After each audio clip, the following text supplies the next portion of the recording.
আসসালামু আলাইকুম, আমি আব্দুল্লাহ মোহাম্মদ মুবিন এবং চলে এসেছি আইএসটি ফার্স্ট ইয়ার সলিউশন সিরিজের আরো একটি ভিডিও নিয়ে। আর আজকে আমরা আলোচনা করব পরীক্ষার জন্য অত্যন্ত গুরুত্বপূর্ণ একটা টপিক, মাইটোসিস বনাম মিওসিস। এই যে স্ক্রিনে 7 লেখা, গেস করো তো এই 7 মানে কি? হ্যাঁ, লাস্ট 10 বছরের ইয়ার ফাইনালে 7 বার এই প্রশ্নটা তোমাদের আসছে।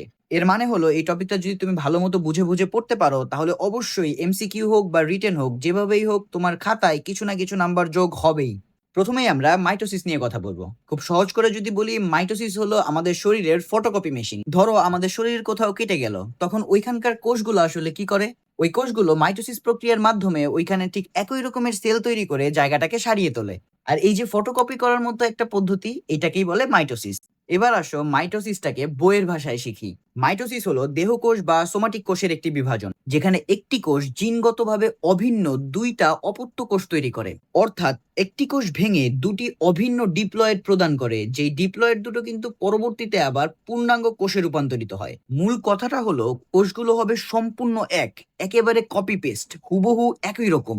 মাইটোসিসের ক্ষেত্রে এর ধাপগুলো কিন্তু খুবই ইম্পর্টেন্ট। এর ধাপগুলো সম্পর্কে আলাদা করে শর্ট নোট আসতে পারে এবং স্যার ম্যাডামরা ভাইভাতে এর ধাপগুলো সম্পর্কে কিন্তু প্রায় প্রশ্ন করে থাকে। এর মোট 4টা ধাপ আছে।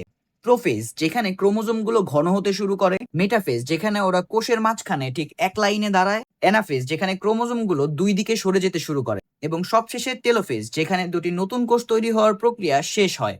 এই 4টা ধাপের নাম এবং কোন ধাপে কি হয় এটা কিন্তু একেবারে ঠোঁটের আগায় রাখতে হবে, কেননা এই সম্পর্কে তোমার ভাইভায়ও আসতে পারে, এমনকি শর্ট নোটও আসতে পারে। আচ্ছা, এখন একটা ইম্পর্টেন্ট প্রশ্ন। আমরা একই বাবা মায়ের সন্তান হওয়ার পরেও আমরা ভাই বোনেরা দেখতে কেন আলাদা হই? আর পৃথিবীতে এত বিচিত্র চেহারার মানুষ কেন? আর এর পিছনের মূল কারণটা কি জানো? মিওসিস বা মায়োসিস। এই মায়োসিস বা মিওসিস কিন্তু শুধুমাত্র জননমাতৃক কোষ অর্থাৎ জার্ম সেলে ঘটে। আর এই বিভাজনটা কিন্তু দুটি ধাপে ঘটে এবং 4টি জেনেটিক্যালি ডিফারেন্ট হ্যাপ্লয়েড বা এন তৈরি করে। আর হ্যাপ্লয়েড মানে হলো এই কোষগুলোতে ক্রোমোজোমের মাত্র একটা করে সেট থাকে এবং যখন বাবার পক্ষ থেকে এক সেট ক্রোমোজোম এবং মার পক্ষ থেকে এক সেট ক্রোমোজোমে এসে মিলিত হয় তখন একটা জাইগট গঠন করে। আর এই জাইগট থেকে কিন্তু জীবনের সূত্রপাত হয়। এইবার তোমাদের মনের মধ্যে থাকা প্রশ্নের উত্তরটা দিব। আমরা আসলে দেখতে এতটা ভিন্ন হই কেন?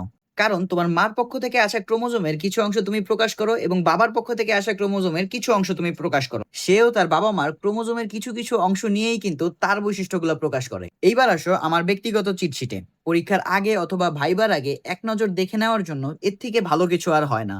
এই স্লাইডটা হলো মাইটোসিস এবং মিওসিসের মূল পার্থক্যগুলোর একটি সামারি। প্রথমেই আসে উদ্দেশ্য। মাইটোসিসের কাজ কি? মাইটোসিসের কাজ হলো দেহের বৃদ্ধি এবং ক্ষত নিরাময়। অন্যদিকে মিওসিসের কাজ হলো প্রজনন করা। অবস্থানের দিকে খেয়াল করলে মাইটোসিস কিন্তু শুধু আমাদের দেহকোষেই হয় এবং মিওসিস হয় আমাদের জনন কোষে।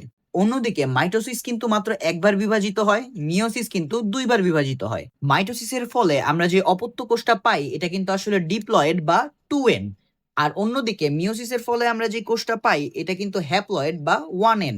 এবার আসলে জানার চেষ্টা করি, যদি এই মাইটোসিস বা মিওসিস ঠিকঠাক মতো কাজ না করে তাহলে আমাদের শরীরে কি ধরনের রিয়াকশন হবে। মাইটোসিস যদি কন্ট্রোলের বাইরে চলে যায় এবং অনিয়ন্ত্রিতভাবে কোষ বিভাজন করে তাহলে কিন্তু আমাদের টিউমার এবং ক্যান্সার হওয়ার চান্স থাকে। আর মিওসিসে যদি কোনো ধরনের প্রবলেম হয় তাহলে কিন্তু আমাদের বড় ধরনের জেনেটিক ডিসঅর্ডার হবে। আর জেনেটিক ডিসঅর্ডারের কারণে কিন্তু মানুষকে সারা জীবন ধরে কষ্ট পোহাতে হয়। আচ্ছা, এই মাইটোসিস এবং মায়োসিস কিন্তু আমাদের জন্য খুবই ইম্পর্টেন্ট। একজন ফিউচার হেলথ প্রফেশনাল হিসেবে তোমাকে অবশ্যই জানতে হবে তোমার দেহের কোন কোষের ঝামেলার কারণে কি কি প্রবলেম হচ্ছে এবং কি কিভাবে তোমাকে এবং তোমার সমাজকে এটা থেকে বাঁচিয়ে রাখা যায়। আমার একটা প্রশ্ন তোমাদের কাছে, আজকে আমরা যে মাইটোসিস এবং মিওসিস শিখলাম, ভবিষ্যতে রোগীদের সেবা দেওয়ার ক্ষেত্রে এই মাইটোসিস এবং মিওসিসের জ্ঞান কোন কোন ভাবে আমাদের কাজে লাগতে পারে? এরকম 3টা টপিক লিখে আমাকে কমেন্টে জানাও এবং দেখা হচ্ছে পরবর্তী কোনো ভিডিওতে। ততক্ষণ পর্যন্ত সুস্থ থাকো। আসসালামু আলাইকুম।